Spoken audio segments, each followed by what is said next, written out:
Olá, pessoal. Boa tarde. Sejam bem-vindos e bem-vindas novamente a mais uma aula de topografia, a segunda aula do módulo de nivelamento geométrico. Meu nome é Cristian Pilapanta e sou professor do Departamento de Geomática. Na aula de hoje, nós vamos apresentar alguns detalhes sobre o método das visadas iguais, um dos métodos principais quando nós falamos de nivelamento geométrico. Bom, a aula de hoje está dividida em duas partes, né? A primeira parte tem todo a ver com o tema da teoria, o princípio fundamental do método das visadas iguais, particularidades, vantagens, desvantagens e o procedimento de campo.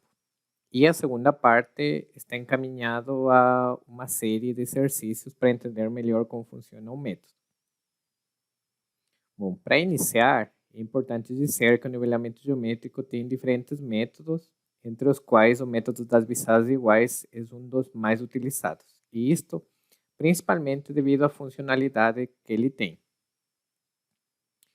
O princípio fundamental do método das visadas iguais basicamente é assim: duas miras vão ter que ser colocadas sobre os pontos que nós desejamos determinar o desnível. E o equipamento, neste caso o nível, né, vai ter que ser colocado entre elas a mesma distância, sim? Na prática, se aceita uma tolerância, né, nesta distância entre as miras e o equipamento de até 2 metros. Finalmente, o desnível será determinado pela diferença entre a leitura de G e a leitura de watt, bem simples, sim? Dependendo da distância entre os pontos que nós vamos querer determinar o desnível, nós podemos falar de nivelamento simples e de nivelamento composto.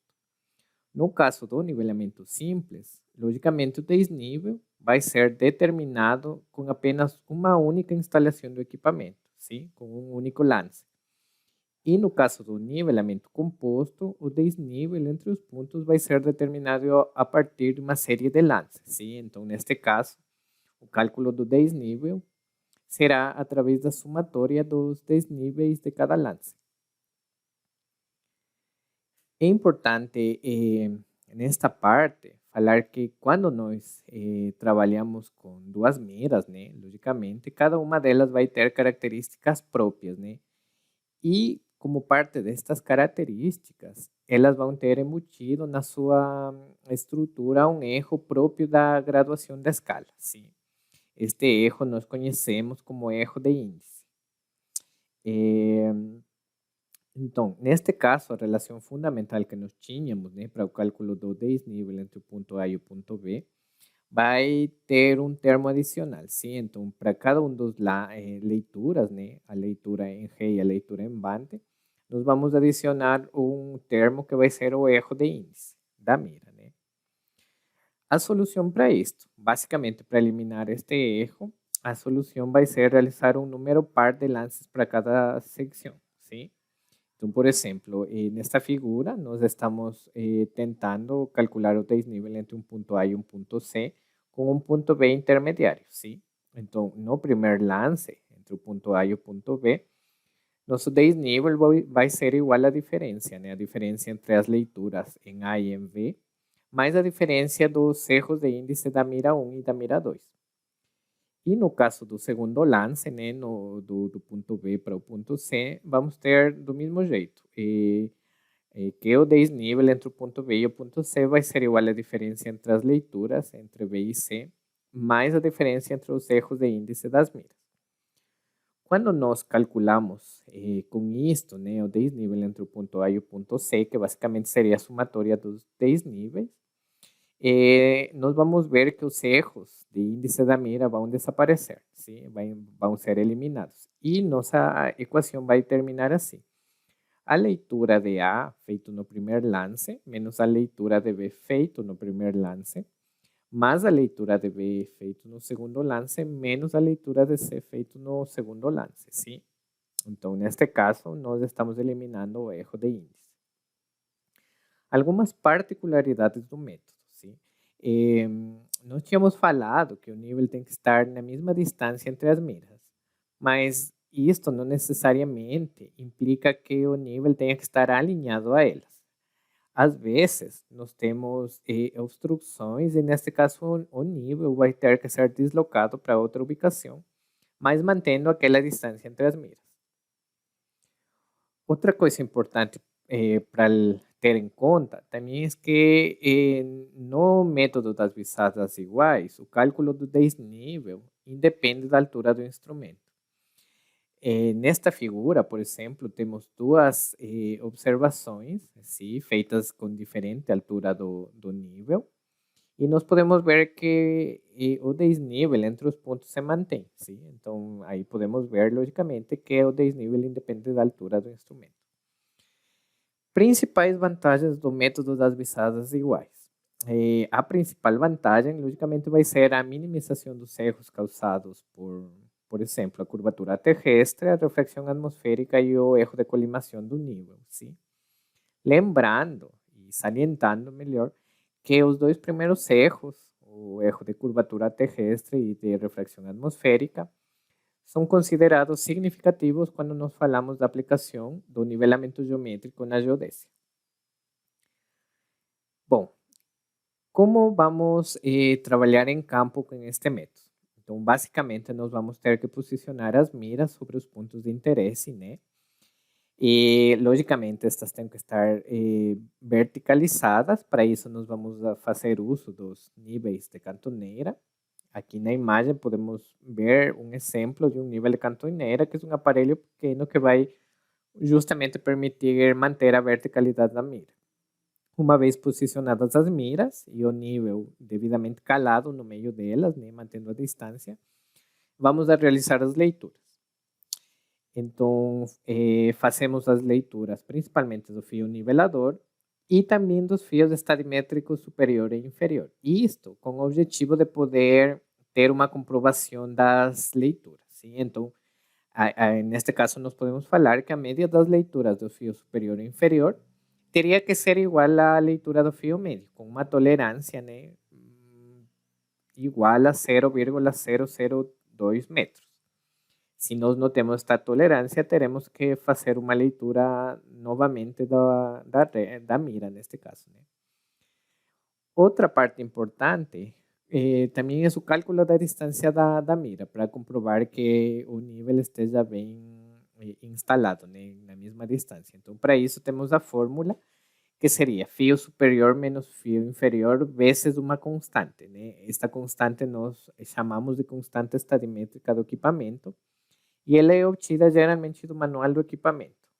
Também é certo, né, que ela geralmente tem um valor de 100. Quase todos os fabricantes tentam manter este valor como uma constante estadimétrica.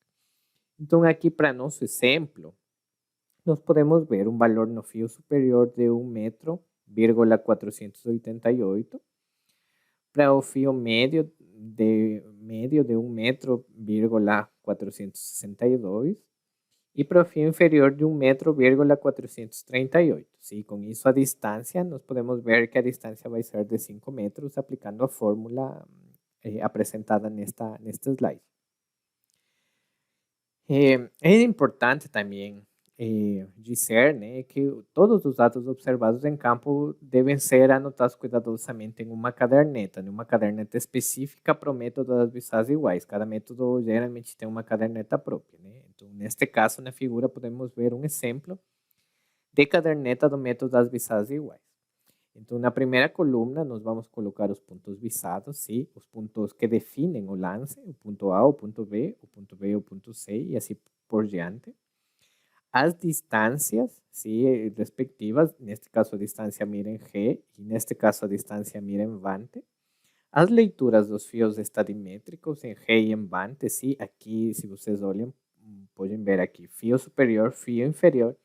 E aqui no meio, nós vamos fazer esse cálculo da média dos fios para determinar se este valor corresponde com o valor do fio nivelador. Sim, que o fio nivelador vai estar localizado aqui. E, finalmente, o valor do desnível, que basicamente vai ser a leitura em G menos a leitura em Vante. Então, para entender melhor isto, aqui vamos apresentar um exercício prático. Sim? Então, o exercício diz: Foi realizado um lance de nivelamento geométrico entre os pontos A e B, cujas leituras efetuadas nas miras são mostradas nas figuras. Sim? Então, temos uma mira localizada no ponto A e uma mira colocada no ponto B. Sim? Então, pide-se preencher a caderneta de nivelamento e calcular, logicamente, o desnível entre os pontos. Então, para o ponto A, nós teríamos isto. Se o valor do fio superior, nós podemos ver aqui na imagem, que seria igual a 1 metro, 370, sim, aproximadamente. E no fio inferior de 1,280. Com isso, fazendo a média, nós podemos ver que a média seria 1,325, a qual corresponde com o valor que nós estamos vindo aqui, colocando como o valor do fio nivelador em G. Depois disso, fazemos o cálculo da distância, que basicamente seria fio superior menos fio inferior vezes a constante estadimétrica. Neste caso, estamos usando uma constante, um valor de 100. E com isso, temos 9 metros como distância em G. Do mesmo jeito, fazemos aquele cálculo para o ponto B. Aqui nós temos 1,105 para o fio superior, 1,025 para o fio inferior. A média entre as leituras seria 1,065, que também corresponde com o valor do fio nivelador que nós colocamos na caderneta. Aí o cálculo da distância avante, novamente, seria fio superior menos fio inferior vezes a constante. E estamos obtendo um valor de 8 metros. Aqui nós já podemos ver que a distância em G é superior com 1 metro, mas está dentro de nossa tolerância. Então, para nós, nós podemos continuar. Então, finalmente, uma vez que fizemos aquela comprovação, nós podemos calcular o desnível, que, como foi falado, seria igual à leitura em G menos a leitura em Vante. Sim? Então, neste caso, 1,325 metros menos 1,065 metros, e isso seria igual a 0,26 metros positivos. Sim? Aqui é importante falar positivo, porque o sinal do valor vai indicar qual ponto encontra-se numa altitude maior. Então, neste caso, o ponto B encontra-se numa altitude maior que o ponto A. Quanto à implementação de referências de nível através do método das visadas iguais, a norma de levantamentos topográficos, né, a NBR 13633, estabelece alguns cuidados que nós temos que levar para a implementação das referências, e isto principalmente com o objetivo de evitar a ocorrência e propagação de erros sistemáticos. Então, a primeira parte fala sobre o comprimento que tem que ter as visadas de G e Vante, né? Que, como já tínhamos falado, tem que ser aproximadamente iguais. E, de preferência, no máximo, tem que ter um comprimento de 80 metros. Assim, o ideal seria 60 metros. Isto com o efeito de compensar os efeitos da curvatura terrestre e da refração atmosférica. No caso da altura das visadas, também é importante tentar fazer visadas acima dos 50 centímetros do solo. Isso com o objetivo de evitar os efeitos do fenômeno de reverberação. E, finalmente, em relação às miras, como já tínhamos falado, as miras têm que ser posicionadas aos pares. Isto com o objetivo de compensar o erro de índice, né? Uma vez que nós fazemos isto, a norma também estabelece alguns procedimentos para verificar se o levantamento em campo foi realizado de forma certa. Sim? O que nós falamos de verificação do procedimento. Então, neste caso, a primeira coisa seria que as seções devem ser niveladas e contraniveladas, sim, com o objetivo de tentar eliminar os erros próprios do número de lances que vamos ter, né? Então, com isso vamos ter um erro de fechamento e aquele vai poder ser comparado com uma tolerância para saber se dito erro não sobrepassa um valor determinado para nós poder definir o levantamento como certo, sim? Este limite que nós estamos falando nós conhecemos como tolerância altimétrica, ¿sí? Então é um valor pré-estabelecido que nós podemos ver esse valor na norma, ¿sí? Em função do objetivo do levantamento e que basicamente a fórmula vai ser assim. A tolerância é igual a N, onde N é um valor em centímetros ou milímetros, vezes raiz de K, ¿sí? Onde K é a distância média nivelada. Então, basicamente seria, né? A média da distância percorrida entre o nivelamento e o contranivelamento. Então, para entender melhor isso, aqui vamos ver um exercício novamente. Então, sejam fornecidos os valores correspondentes ao nivelamento e contranivelamento de uma secção definida pelos pontos A e B. Pide-se realizar a verificação do trabalho. Sim? Então, aqui na tabela podemos ver que o desnível do nivelamento é igual a 2 metros, 458, do contranivelamento menos 2,460 metros, e que as distâncias niveladas no nivelamento e contranivelamento são 215,13 metros e 222,89 metros, respectivamente. Sim? A tolerância altimétrica estabelecida para este exercício vai ser 20 milímetros raiz de K. E com isso vamos fazer o cálculo, né? Então, iniciamos calculando o erro cometido, que o erro cometido define-se como a diferença entre os valores absolutos do desnível calculados no nivelamento e contranivelamento. Então, no nivelamento temos um desnível de 2,458 e no contranivelamento de menos 2,460. Então, calculamos a diferença entre os valores absolutos e vamos ter um erro cometido de menos 0,002 metros. A distância média nivelada, neste caso, né, seria a média das distâncias niveladas e contraniveladas. Neste caso, 219,01 metros. E, finalmente, com isso, calculamos a tolerância. Então, teríamos 20 milímetros raiz da distância média mais o valor em quilômetros. Sim? Então, 0,21901. Com isso, temos que nossa tolerância para este exercício seria de 9,4 milímetros. Como fazemos a verificação? Basicamente, a verificação fala que o valor absoluto do erro cometido tem que ser menor que a tolerância altimétrica. Se isto acontece, então o levantamento está ok. Então, neste caso, para nossos valores, nosso erro era de menos 2 milímetros e nossa tolerância de 9,4. Então, o valor absoluto de menos 2 milímetros é menor que 9,4, então o levantamento está ok. Sim? Uma vez que nós fazemos isto, nós podemos já falar, já podemos calcular o desnível, sim? Então, quando o erro cometido for menor que a tolerância, como aconteceu neste exercício, nós podemos dizer que o desnível será dado pela média do desnível obtido no nivelamento e contranivelamento com o sinal igual ao do nivelamento. Sim? Isto é bem importante, sempre o sinal do nivelamento. Então, aqui temos basicamente isso, né? A média entre os valores absolutos dos desníveis, do nivelamento e contranivelamento, com o sinal do desnível do nivelamento, que é positivo. Então, nosso desnível, neste caso, será 2,459 metros positivo. Aqui algumas referências utilizadas na apresentação. E isso é tudo por hoje. Obrigado e até a próxima.